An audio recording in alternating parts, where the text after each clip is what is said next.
بسم الله الرحمن الرحيم. الحمد لله رب العالمين، نحمده ونشكره على ما هدانا، ونصلي ونسلم على سيدنا ونبينا وحبيب قلوبنا أبي القاسم المصطفى محمد وعلى آله الطاهرين وصحبه المنتجبين. اللهم صل على محمد وآل محمد وعجل فرجه. Praise be to Allah subhanahu wa ta'ala, the Lord of here and the hereafter. We praise Him and we thank Him for the guidance that we receive from Him. We convey our greeting to the Holy Prophet of Islam, the most noble of all prophets, and his pure progenies. Sisters and brothers, Assalamu alaikum wa rahmatullahi wa barakatuh. I would like to welcome all of you as our viewers and listeners to the first of this holy month class or lecture on Quran, inshallah. As it has become a habit of everyone who speaks during the lockdown, I pray that you are all safe and staying inside as much as you can. Quran constitutes a very important book for the Muslims. For me, it is the only book of revelation that is available today. The reason for such a belief is that both, at least within the Abrahamic tradition, it's a fact, historical fact, that we have no access to the revelation that came to Prophet Nuh alayhi salatu wassalam. Neither do we have access to the revelation or the book that came down to Prophet Ibrahim alayhi salatu wassalam.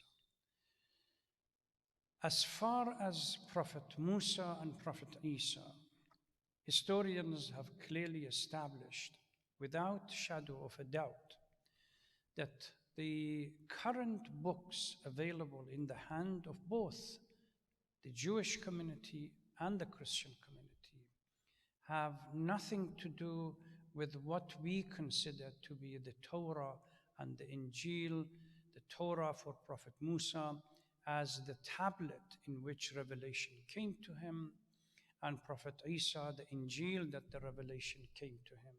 These two books, we respect them without shadow of a doubt, but from an analytical point of view, they are not the original books. The tablets, if you read Jewish history, were destroyed, at least broken in the first attack on Jerusalem by the king Bukhtar-Nasr from Babylonia, and when he took the Jewish community from Jerusalem as prisoners of war to Babel in Iraq. And whatever was left of that book as broken tablets, when the second temple was built during the early part of current history, ultimately was destroyed with the Greek setting fire to it and razing it to the ground. So whatever was left is gone. What we have is the compilation of what people, rabbis and religious leaders could remember to put together once they realized that they are going back to Jerusalem, and they have to come up with some kind of a guideline, a book for the community. The Pentateuch that we use, we hear quite often being referred to as the Torah, is not the original Torah. As far as the Christian books, the four Gospels in the New Testament has suffered similar kind of consequence. We certainly, when we go back to our own references and literature, particularly the Holy Quran, it clearly states that Prophet Isa alayhi salatu wasalam, received a book, a revelation, right? And that book was called Injil. But none of the authors of at least the four major Gospels lived during the time of Prophet Isa. They were not his disciples, and this is not something that figment of my imagination. It's something that is available in the critical and biblical studies. At most, the earliest gospel was about, again, there is a debate as 35 to 50 years after, whether we call it the crucifixion of Prophet Isa as they claim, or the ascension of Prophet Isa as we claim. Certainly 35 to 50 years after the life of Prophet Isa, they began to start writing, and they collected these ideas from various sources that now biblical studies talks about: the J source, the E source, the P source, etc., etc. So none of these books, at best, we can claim that they are inspiration. But truly, if we were to speak of revelation, there is only one book that is a true revelation, and that is the Holy Quran.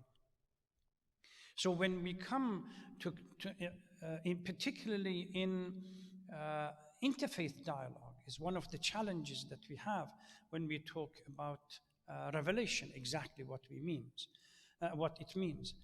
And I would like to also bring to the attention of our viewers, in your discussion and talk to other people of other faith, please don't compare Quran with the New Testament, or with the Pentateuch, or the current books of Torah that is taken by the Jewish community. They are not the same.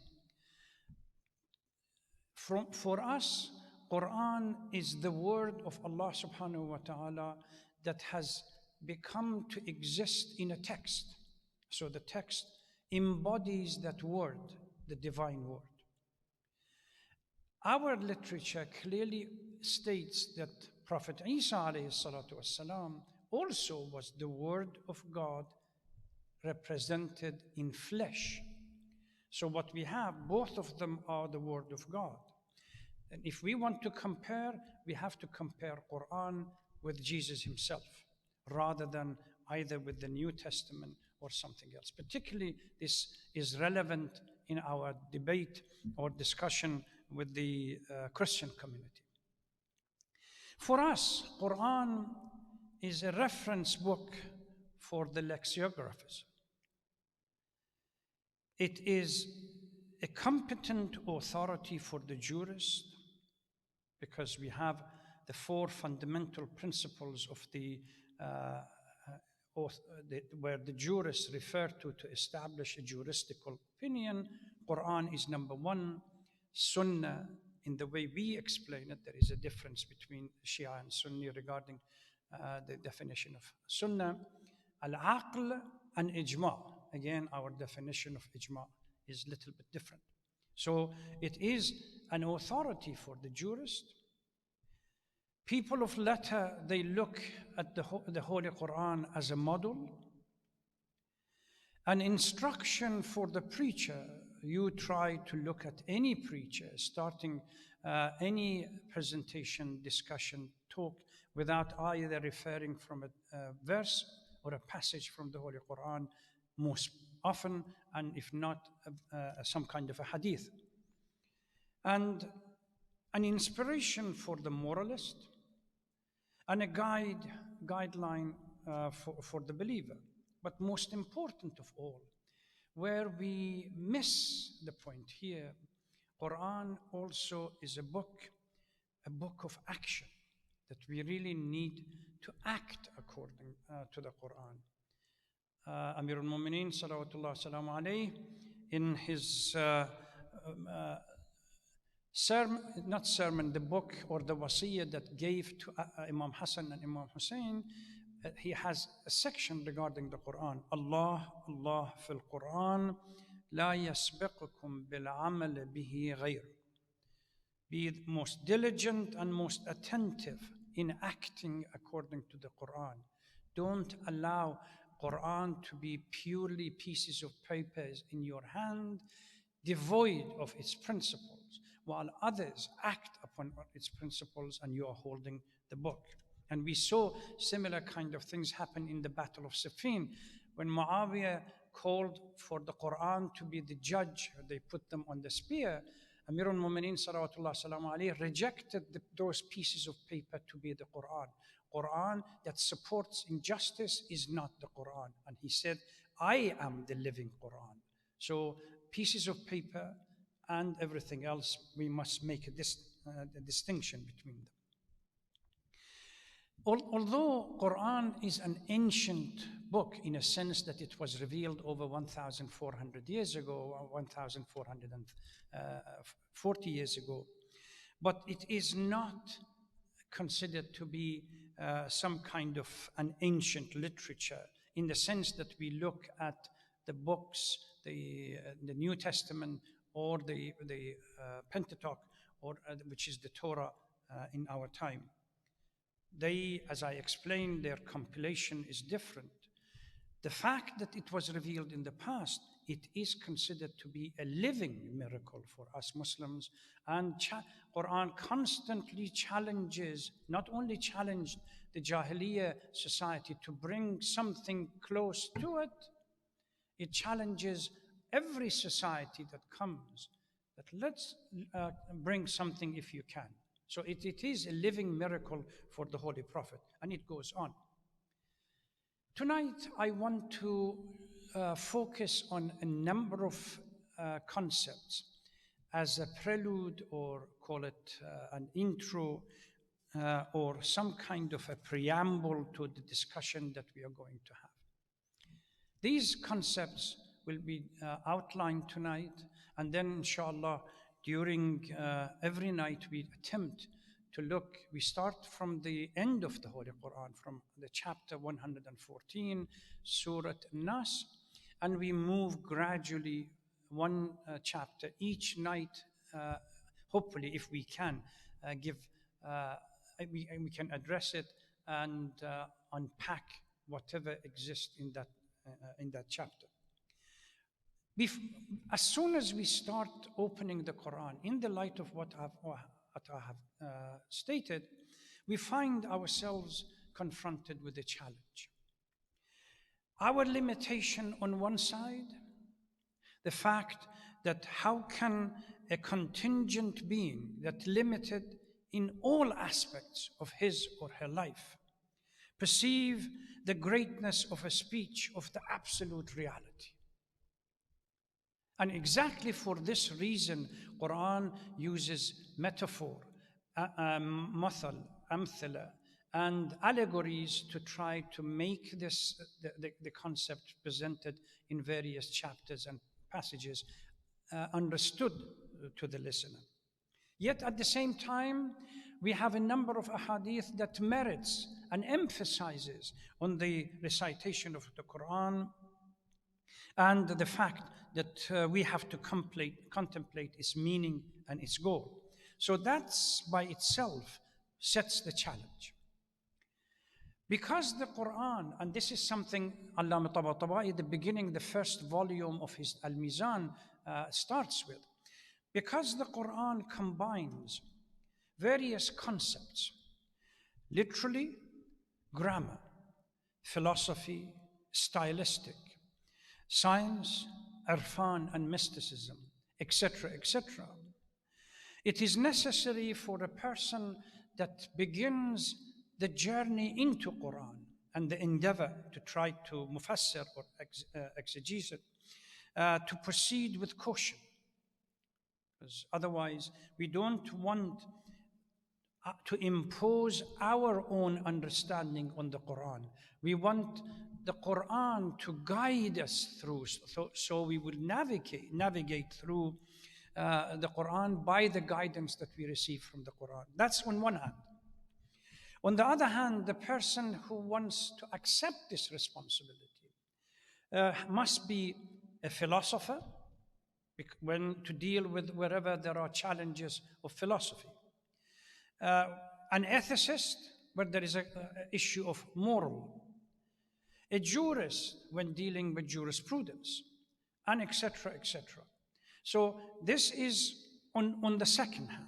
So we have not only the fact that trying to understand the Quran, we are limited, our limitation and the vastness of the Quran. The fact that Quran combines and blends various concepts. The person who wants to address or give tafsir so that you do justice to it, you have to acquire a huge knowledge from various disciplines. And this is why it creates its own complexity here. And for the tafsir, we really don't have a tafsir or exegesis that brings together, molds and fuses together all aspects. So one could say this tafsir is the most perfect tafsir that one could choose. Gives adequate cover to philosophy, at the same time to the juristical issue, at the same time to the moral and science issue, at the same time to the irfan and mystical issue, to various concepts that Quran has come as a guideline. Hudan linnas. You open the book, Surah Al-Baqarah clearly states, this is a book that is going to be a guideline, guidance for the humanity. So the best way that we can deal with here, and the most popular way, at least in the last 30, 40 years, has been because of this complexity, because of the fact that we are limited in our understanding. People have opted towards what we call thematic approach to the interpretation of Quran, at-tafsir al-mawdu'i.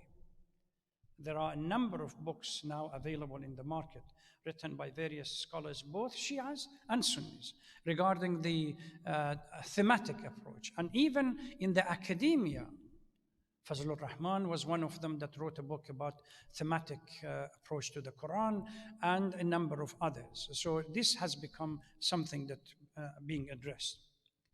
So let us begin something with the historical perspective or background about the Holy Quran.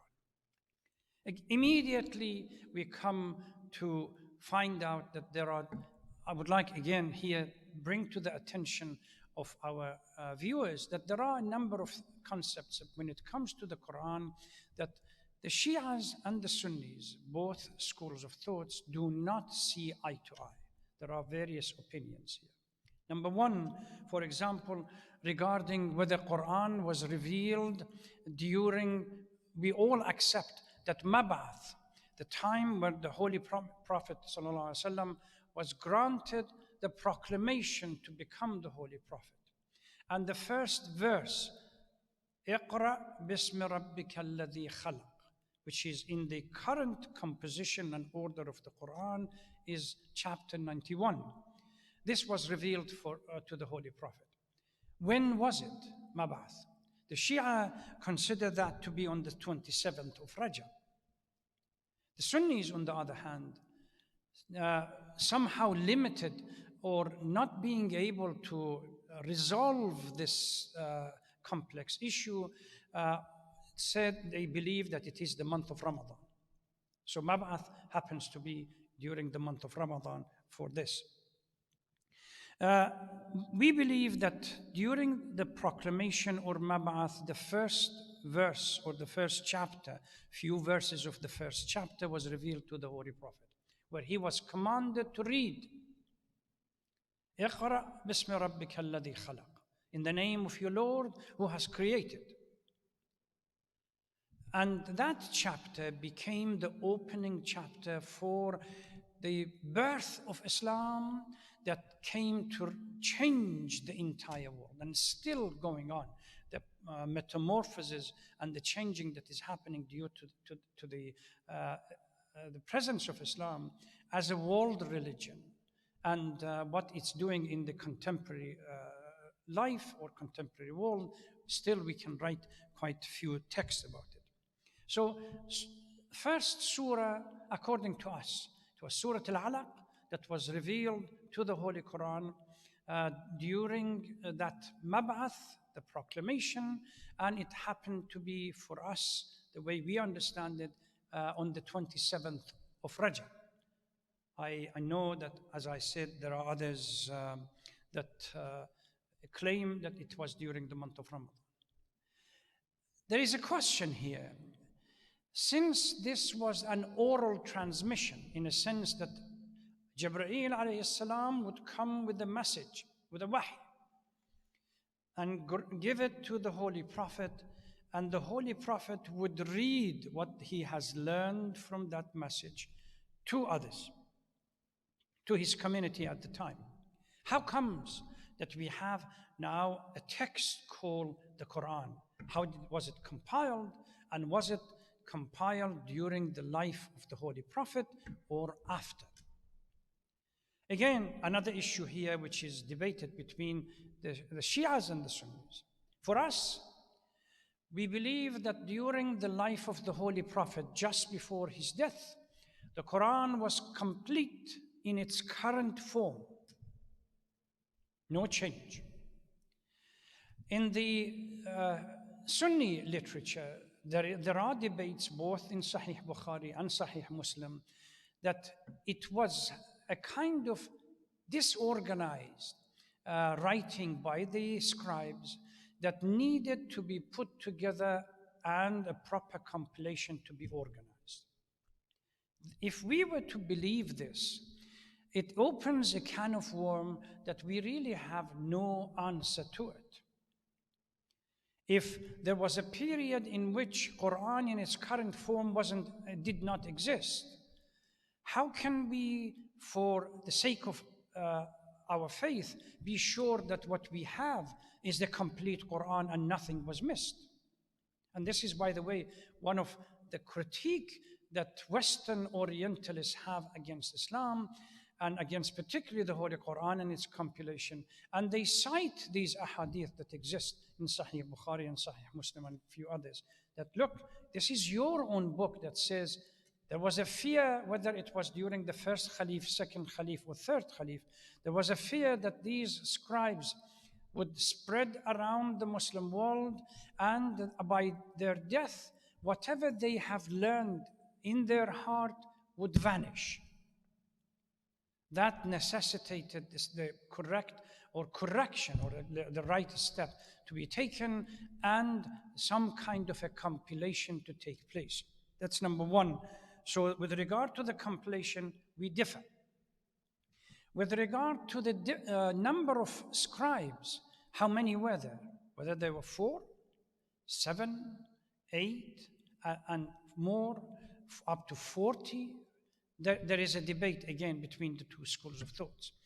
Allama Tabatabai, Marhum Ma'rifat, and a few others within the Shia, and Sheikh Tusi and others, they opt for maximum 7. While we have a number of literature in the Sunni tradition, they go as far as 42. So this is one of the debate that we have. Another debate that again comes, since we are talking about the compilation, did the Holy Prophet know how to write and read, or didn't he? Certainly there are a number of verses we have in the Holy Quran that calls him Ummi. Ummi, from a linguistic point of view, means a number of things that he did not read. And this is again another debate. Whether he was capable of reading but he did not read, where most the Shias, or at least Allama Tabatabai, Sheikh Tusi, and few others opt towards that. They say the fact that the Holy Prophet, exemplified the most perfect specimen of human being, there should not be anything shortcoming in him. So by the divine blessing, he knew how to read, but he never practiced it. Others say no, because of the literal interpretation of the word, then we have to consider him to be illiterate, literally. So the only way he could explain to the scribes is through oral passing, which means Jibreel came, gave him the wahy, he learned it, and then collected or called for the scribes and read it to them, and they began writing it down. The second issue here is, as I said, the debate between the order of the Holy Quran. If, as a consequence of the compilation during the life of the Holy Prophet or after, the current order, is it the one that the Holy Prophet agreed with, or is it something that later on people put together in the current order?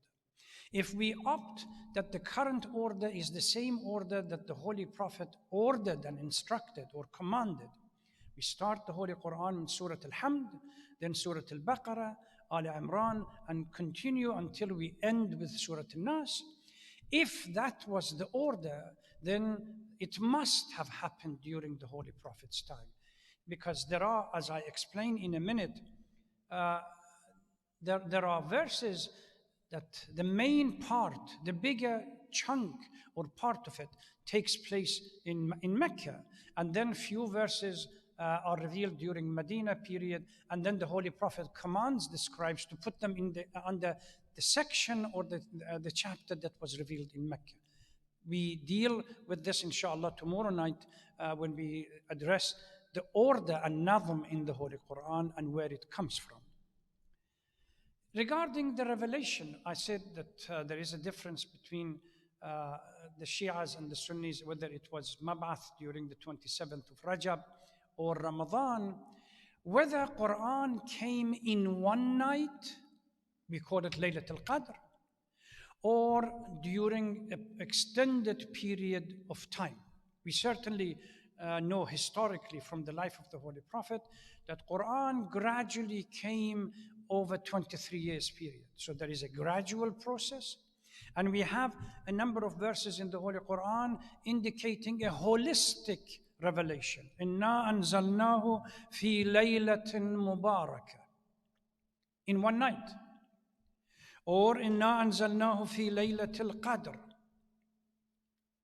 So how do we bring these two notions or two facts together? On the one hand, the life of the Holy Prophet, over 23 years, we have constant revelation taking place. And yet, there are verses in the Holy Quran clearly indicating that the revelation took place in one night. So the scholars have, at least within the Shia tradition, has opted that Quran in one night, the Laylatul Qadr or in Laylatul Mubarakah, however that is defined, holistically came to the heart of the Holy Prophet.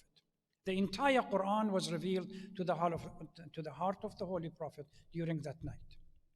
But yet, as Quran had to answer to a number of situations over 23 years, gradual revelation also took place. This is why in one instance, at least, the Holy Prophet is commanded not to hasten in reciting the Holy Quran, the verse, before the wahy is complete.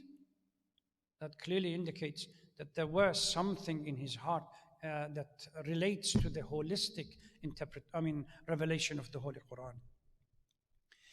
Once we have accepted the fact that over 23 years period, this gradual revelation took place, the 23 years of prophethood, the Holy Prophet, or prophecy of the Holy Prophet, can be divided into two phases. The Mecca phase and the Medina phase. 13 years of the Mecca phase, the initial revelation, and almost just about 10 years of the Medina phase. So the revelations that took place in Mecca, if we open the Holy Quran and we read the chapters right at the beginning, before you start with Bismillah ar-Rahman ar-Rahim, it says Surah Makkiyah or Surah Madaniyah. These are clearly indicating.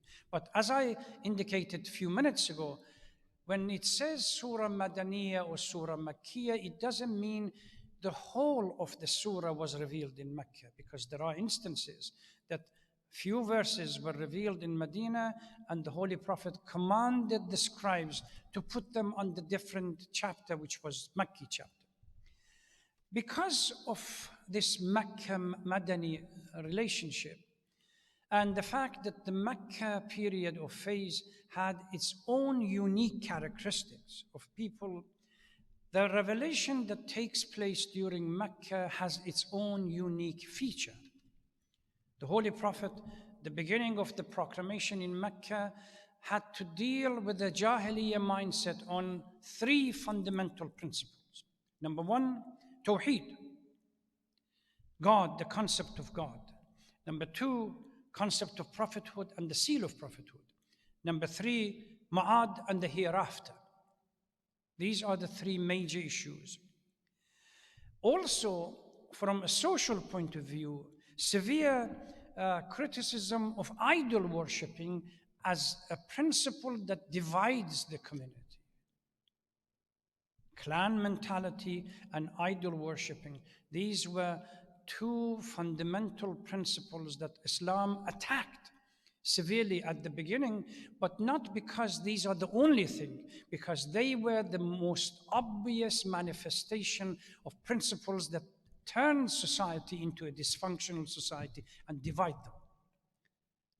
And number three, so the issue of wealth distribution and unequal wealth distribution and idol worshipping that divided and fractured society, as well as clan mentality, these are something that Quran, that early period of Islam, or at least the Mecca revelation, had to deal with.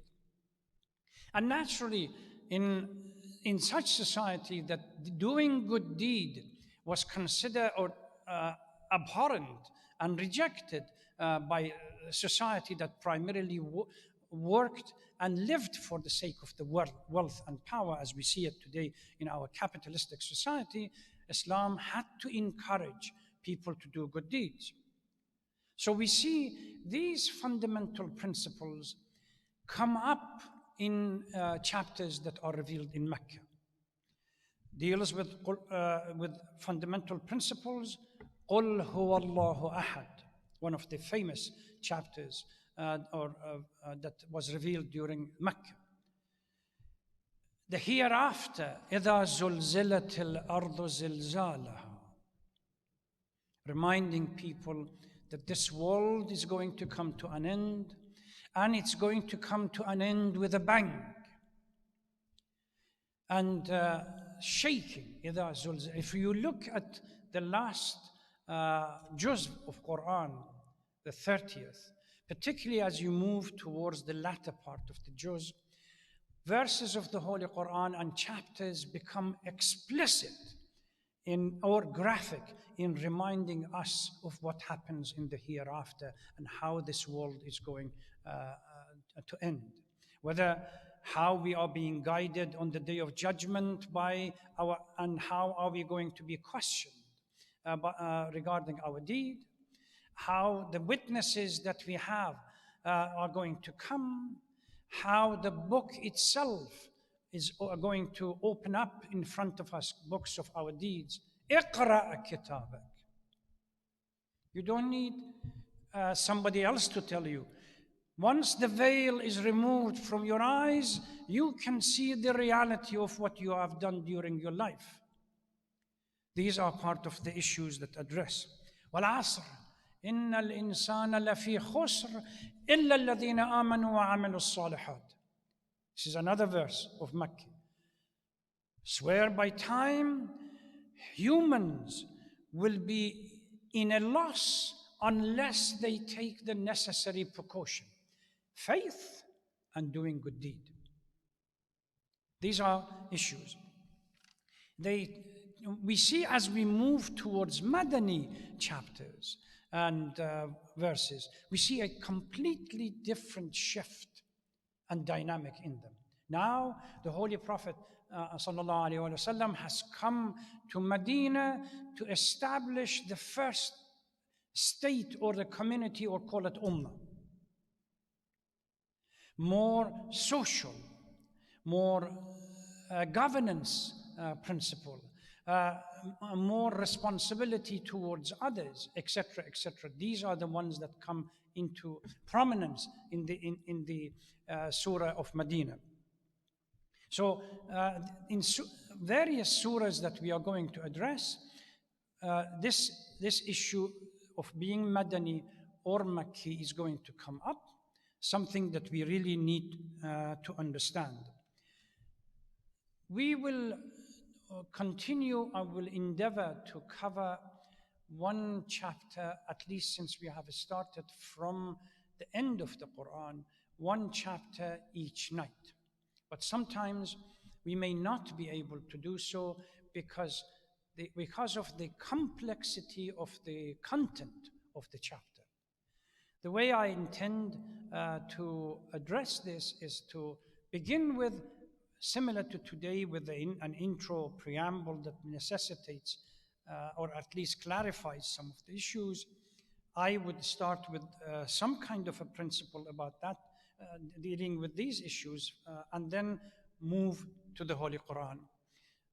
As I explained the verses within the chapter, if there are points, concepts that need to be addressed, I'll try to address them, even if it means pushing the rest of the chapter to another night. We may be able to finish at least the surahs al-qasar, the short surahs, during the early part of month of Ramadan. But if we get to latter part and the length of the chapter is going to be extended, we may not be able to cover all of them. I pray to Allah subhanahu wa ta'ala that would grant every one of us the blessing and the opportunity to be able to go through this month of fasting. I know we are going through testing time. I've heard today that the governor has extended the lockdown for another 2 weeks until the middle of May. Unfortunately, the news that is coming out of various countries, starting from China up to Europe and here, is that because people did not pay attention and take this seriously, now the second phase, and possibly, I hope not, the third phase is going to happen. So, sisters and brothers, please don't go out if it's not necessary. Stay at home and try to use the opportunity. I know it's a challenging time. Turn it into opportunity. If under normal circumstance we were not able to spend enough time on the recitation of the Quran, now that we are staying at home, develop a plan for the month of Ramadan that we recite Quran as much as possible. Develop a plan for extra prayer. Develop a plan for our social and moral obligation. Because as I said in my khutbatul Jum'ah this morning, if we go through the month of Ramadan and the fasting of this month does not change drastically or reasonably our life, we are at a loss. As Khutbah Sha'baniyah said it, and Amir al-Mu'mineen salawatullah salam alayhi, at the end of Khutbah Sha'baniyah said, Ya Rasulullah, ma afdal al-a'mal fi hadha al-shahr? فقال يا أبا الحسن أفضل الأعمال في هذا الشهر الورع عن محارم الله. Stay away from sinfulness and let's hope by Allah's grace and mercy that we are given the opportunity and the privilege to end this month together. Let's again, as we get to the end of tonight's lecture, pray together for the protection, the safeguard, and the health of those who put their lives in front to protect us, whether it's the doctors, the nurses, healthcare workers, the police, the fire department, anybody else, even our teachers that are prepared to go to the school or organize their time and teach our children as they are sitting at home.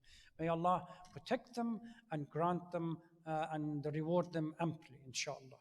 Thank you very much. Wassalamu alaikum wa rahmatullahi wa barakatuh.